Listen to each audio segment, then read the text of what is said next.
professional corruption. He was running 2-bit scams back in the day because he didn't know any better, right? But he's a smart guy, so he wisened up and he's like, oh, the way the professionals do this is they kiss the ass of the donors, they kiss the ass of the politicians, and they get the real money, the big money.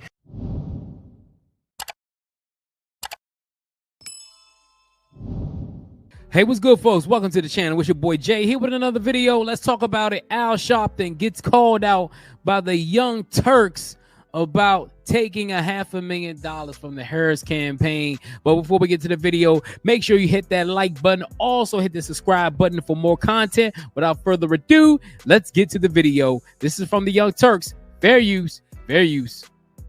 50 years from now, history to say about Kamala Harris. I hope that, and I really do work that my life will have proven to have been a life that is about fighting for the people. The cost of that softball interview was a whopping $500,000. That is what the Harris campaign provided to Al Sharpton's nonprofit prior to her sit-down interview with Sharpton, and that's certainly raising some eyebrows, certainly because, you know, it goes against common journalistic ethics. But nonetheless, the Harris campaign made two. You know what they'll say? They'll say Al Sharpton is not a journalist, but he works for MSNBC, right? He gets a paycheck from MSNBC. That makes him a journalist. So folks who say he's not a journalist, he's a reverend, and all these things need to stop it with the BS. Let's continue. Separate $250,000 donations to Al Sharpton's National Action Network, an anti-discrimination group, on September 5th and on October 1st, the second coming weeks before Sharpton interviewed Harris on the network. Now, Sharpton did not mention the contributions that the Harris campaign made to his nonprofit at all. There was no disclosure about it whatsoever.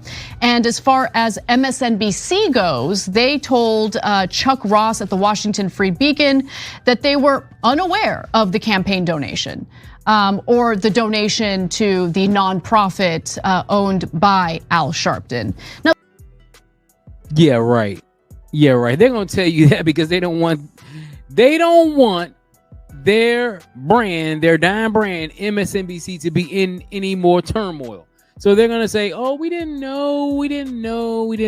And even if you didn't know, and then you find out, shouldn't you as a brand do an investigation? Like, why are we doing this?" But you know what? When you're a far left media empire, you're going to not even think about doing something like that. Let's continue.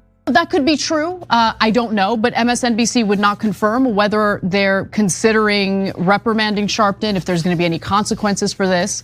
Now, the Society of Professional Journalists also told the Free Beacon, while Al Sharpton may not consider himself a journalist, many viewers do. When TV news broadcasters do not report their conflicts of interest or conduct their work in ways that run counter to ethical journalism, it builds distrust among their audiences and places a black eye on both their network and the profession. So, you know, earlier, I think it was last week, we had Representative Ro Khanna on the show, and we asked him the questions we wanted to ask him. Had Ro Khanna provided a donation to a nonprofit that doesn't exist, I don't have a nonprofit, I would at least have to disclose that to you, but that would be a conflict of interest. I wouldn't have taken that money to begin with, because that money influences the way you're going to carry out this interview. Okay. Of course. It's going to drastically, it's going to basically tell the people that, okay, I took this money, so I can't ask you the softball question. I can ask you the hard questions. I can ask you the softball questions. I can fluff you up, make you look great, things like that. But at the end of the day, that's what the interview was. I watched the interview in its entirety. It was a softball interview. Al Sharpton didn't ask any questions. It was put her up on a pedestal so she can get the nomination or get the presidency, but it didn't work. Let's continue. Can we just be honest? Al Sharpton is the original grifter. So if you don't know, back in the days in New York, anytime there was any kind of racial conflict, this fat ass would show up in a jumpsuit, and he would demagogue against Jews, by the way, specifically, and get people super mad to the point where they nearly attacked Jewish people. And he was a menace, an absolute menace in the New York area, okay? Oh, yeah. And then all that got magically forgiven. Why did it get forgiven when that stuff never gets forgiven? Why did it get forgiven? Because he decided to embrace professional corruption. He was running 2-bit scams back in the day because he didn't know any better, right? But he's a smart guy, so he wisened up and he's like, oh, the way the professionals do this is they kiss the ass of the donors, they kiss the ass of the politicians, and they get the real money, the big money. And did he shake down a lot of businesses saying, hey, if you don't give me money, I'm gonna call you racist? Okay, go ahead and catch feelings. Yes, he did, okay? And do you wanna know how Comcast was allowed to merge and actually acquire NBC and MSNBC? They had a massive race problem. Al Sharpton came in and said, no, they don't have any race problem. Guess where Al Sharpton wound up? Hired by Comcast at MSNBC. Funny how that works. Funny how that works. Now, let's talk about what he said. He said Al Sharpton found out, just like all these other race drifters, okay, I can make money doing it one way, but you know where the real money is? The donors. The donors from these political parties. These donors make money, or donors donate money that are they're taxable. They're non-taxable, whatever. So when you donate $1 million to a campaign, you could donate it, but you won't get taxed for it. So you know what Al Sharpton did? Let me start a nonprofit. Let me start an ABC Foundation or whatever. The money is not going to go directly to my account, but it's going to go to a foundation that's in my name, and it's to somebody, and this is how you funnel money. This is nothing but a legal form of just corruption. This is corruption. And people don't understand. So many people do this. But Al Sharpton got $500,000. You don't think MSNBC is not going to take on this? Let's continue.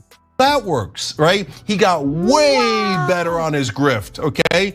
And he's been taking this kind of money his whole life, and that's why he does the softball news. That's why if you criticize Al Sharpton in the old days, people are like, God damn, yes. Now if you criticize Al Sharpton, they go, oh, well, you're being a racist, racist. No. Why? Because he's now part of the establishment. So now his new mob, the establishment cartel, protects Al Sharpton, and as he runs the scam time and time again. And there he is sitting on Morning Joe as they lecture about good journalism, a story we covered earlier in the show, right? Wow. Come on. I didn't. She's like, I didn't know that. Yes. I was wondering, like, what the hell is Al Sharpton doing on freaking MSNBC all the time? Because I never really watched MSNBC because I didn't really want to watch it because I knew they were far left. I mean, Joy Reid I don't even want to talk about Joy Reid. But Reverend Al Sharpton got hired by MSNBC. He's with the MSNBC far left cartel. He gets $500,000 from the Harris campaign. Oprah gets $2 million. These people know what they're doing. The corporate elitists know what they're doing. I don't care if they're black. I don't care if they're white. I don't care if they're Hispanic. I don't care if they're Asian. They're all the elitists and they know what they're doing. Al Sharpton's been doing this for years. Al Sharpton knows exactly what he did. All he did was he basically enhanced his hustle. Let's continue. I mean, look, I knew some of that about Al Sharpton. I didn't know about him shaking down businesses in New York with allegations of racism. Oh, I mean, it went on and on. He was in the middle of creating riots. So he would go into the most, flammable situations, for lack of a better word, and he would come in there with a match and start lighting things on fire, right? And when he went after it, he said, "Oh, the Jews are running these businesses," and riled people up against Jewish Americans. It was one of the worst things I've ever seen. And so that happens from time to time with a Nick Fuentes, etc. But Nick Fuentes is like persona non grata. Yeah, he's totally shunned by everyone who's legitimate. But Al Sharpton welcomed with open arms. Why? Because he switched up his grift. And Al Sharpton switched up the grift.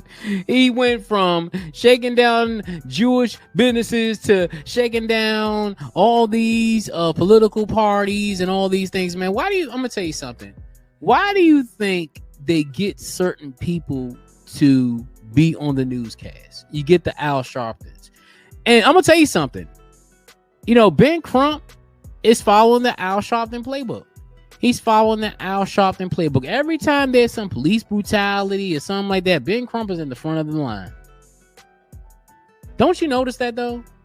Al Sharpton, he can't be at the front of the line no more. He can't do that no more because he's with Comcast, MSNBC, so he has his own little grift. Now you got Ben Crump. These people, man, I'm telling you, man, these guys, man, they know what they're doing. But let me know what you think, man. Al Sharpton, $500,000 from the Harris campaign. And people are wondering why she's $20 million in debt. It's your boy Jay here with another video. Got another video on the side for your viewing pleasure. Let's get the conversation started. Until next time, folks, I'm out.